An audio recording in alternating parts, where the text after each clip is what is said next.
Road నిబంధనలు పాటిస్తూ ప్రతి ఒక్కరూ హెల్మెట్ ధరించి బైకులు నడపాలని సిద్దిపేట ఏసీపీ మధు తెలిపారు. జనవరి నెలను రోడ్డు భద్రతా మాసంగా ప్రకటించినట్లు ఆయన తెలిపారు. రోడ్డు భద్రతా వారోత్సవాల్లో భాగంగా సిద్దిపేట పాత బస్టాండ్ వద్ద హెల్మెట్ పై అవగాహన బైక్ ర్యాలీని ఏసీపీ జెండా ఊపి ప్రారంభించారు.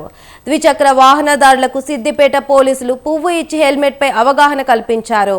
రోడ్డు నిబంధనలు పాటించకపోతే కేసులు నమోదు చేస్తామని ఏసీపీ హెచ్చరించారు.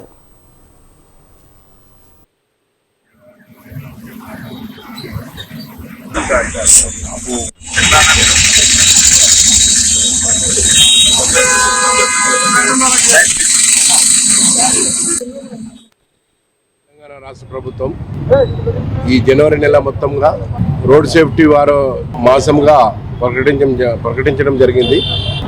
ఈ సందర్భంగా ఈ నెల మొత్తం కూడా ప్రతిరోజు కూడా ఒక ప్రోగ్రాం చేయడం జరుగుతుంది.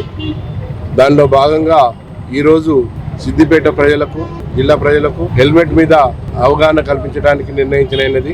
అదేవిధంగా రేపు సీట్ బెల్ట్ మీద అవగాహన కల్పించడం జరుగుతుంది. ఈ విధంగా రోజుకొక ప్రోగ్రాము చేయటం జరుగుతుంది. కాబట్టి ప్రజలందరూ కూడా దీన్ని గమనించి సేఫ్టీ మాసోత్సవాన్ని గమనించి అందరూ కూడా దాన్ని పాటించవలసిందిగా కోరుతున్నాం. అదేవిధంగా అందరూ కూడా దాన్ని అలవాటుగా చేసుకొని ప్రయాణాన్ని కొనసాగించవలసిందిగా ఈ సందర్భంగా అందరూ